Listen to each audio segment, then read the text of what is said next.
This is Democracy Now!, democracynow.org, The War and Peace Report. I'm Amy Goodman. Israel continues to bombard civilians in the Gaza Strip, where the Palestinian death toll has reached at least 732. The Israeli death toll stands at 32 soldiers and 3 civilians. Palestinian militants are now claiming to have killed 8 Israeli soldiers today, which would bring the Israeli military toll to 40. On Wednesday, Israeli forces killed an estimated 73 people in the southern town of Khan Yunis. The attacks come after Israel rejected a UN request for a brief humanitarian pause. The United Nations says at least 75% of the dead are civilians, including an estimated 168 children. In the last 2 days, children have been killed at a rate of 1 per hour. As the bombing of Gaza continues, the United Nations Human Rights Council has voted to investigate Israel for potential war crimes. The vote was 29-1 with 17 abstentions. The U.S. cast the lone no vote. Meanwhile, the United Nations High Commissioner for Human Rights, Navi Pillay, said Israel may have committed war crimes in its attacks on civilians in Gaza. She also renewed calls for Israel to lift the 7-year Gaza blockade. This comes as U.S. Secretary of State John Kerry left Israel Wednesday after holding talks on a ceasefire. For more, we go to Gaza, where we're joined by Sharif Abdel Kouddous, Democracy Now! Correspondent, writer for The Nation magazine. Sharif, can you tell us the latest? Amy, I'm just coming from the south of Gaza, from Khan Yunis, where people are talking of a very brutal assault on southeastern Khan Yunis, particularly in the area of Gazans. They say this was worse than Shijaiya, the Gaza City eastern town that was attacked on Sunday in the bloodiest day of the conflict. People say the attacks began Tuesday night, the Israeli military moving in, firing very heavily with shelling F-16s and drone attacks. I spoke to multiple residents who said they tried to get out beginning yesterday morning. They walked out. They found Israeli tanks blocking the main streets. One group said that the Israeli tanks started firing on them. They fled back to their homes. They had to leave the wounded behind. They spent a harrowing 24 hours trying to go from house to house. They said each house they went to was shelled, and they finally ended up walking out with holding white flags in their hands above their heads only Wednesday morning.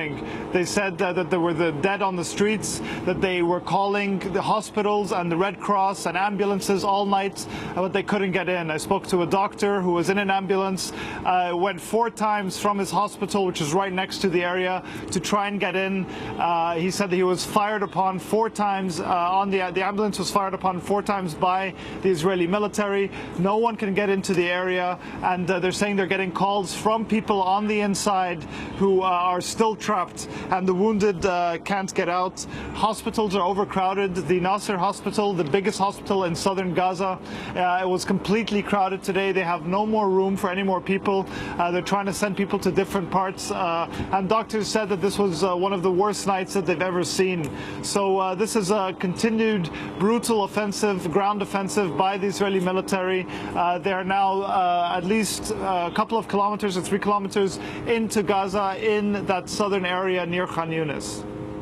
Sharif, what about the U.S. Secretary of State John Kerry coming to Israel and to meet with the Palestinian Authority? Well, I think it's significant that Palestinian Authority President Mahmoud Abbas has backed Hamas's calls for a conditional ceasefire with the lifting of the siege and the freeing of prisoners who were rearrested in the West Bank. These were prisoners that were freed in the Gilad Shalit deal and were rearrested without charge. So Kerry, I think there's a lot of diplomatic efforts to seek some kind of truce or some kind of humanitarian ceasefire, because this is really becoming a real humanitarian crisis. Every day we wake up to find more people have been killed. There's very fierce attacks at night, and Israel is blocking people from escaping from their homes, firing on them as they're trying to leave. Ambulances and medical workers are not allowed to go in, even to rescue the wounded, to clear the dead bodies. There's still dead bodies in Shijaiya from the attack on Sunday. And so there needs to be some kind of effort, some kind of reconciliation, some kind of stop to this kind of bloodshed. Sharif, on Wednesday, a statement was put out of Gaza called "No Ceasefire Without Justice," saying it was academics, public figures, activists, saying that we are witnessing the intended genocide of 1.8 million Palestinians living in the Gaza Strip. We call for a ceasefire with Israel only if conditioned on an end to the blockade and the restoration of basic freedoms that have been denied to the people for more than 7 years. Do you know about the group that put this out, and can you explain the conditions that they're talking about? Well, the conditions are humanitarian requests that are based mostly on lifting the blockade and granting a dignified life to the people of Gaza. Any truce here, any ceasefire that's not predicated on a political solution that includes a lifting of the siege is doomed to fail, to last only a few years. And we've seen that happen over the last several years. We saw the assaults 2007 and 2008. We saw 2012, and now there's 2014. And this will only continue unless the siege and the basic rights of Palestinians living in Gaza are recognized. Sharif, at this point, do you see an end to the fighting? Amy, it's hard to say. Every day the violence seems to escalate. We think that it can't get worse, and then it does. We see what happened in Shaja'iyya. We thought that that was the worst of it, and now I come and hear people saying that it's worse in Khuza and Khan Yunis. The Israeli military continues to push in. It's become incredibly bloody since they launched their ground invasion.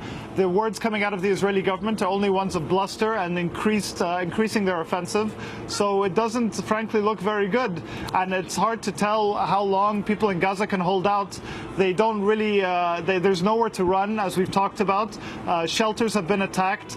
They're just being pushed in towards the coast from all areas. There's people in hospitals, there's people in unfinished buildings, there's people in schools. There's well over 150,000 have been displaced, and there's hardly any electricity, hardly any water, and I can hear the booming now starting again, and so the onslaught continues. Well, Sharif, be safe. Sharif Abdel Kouddous, Democracy Now! Correspondent, writes for The Nation magazine. We'll link to his pieces at thenation.com, at democracynow.org. When we come back, 2 Israeli reservists, one a former Air Force captain, one an Israeli living in the United States. They are refuseniks. They are resistors. They'll talk about why. Stay with us.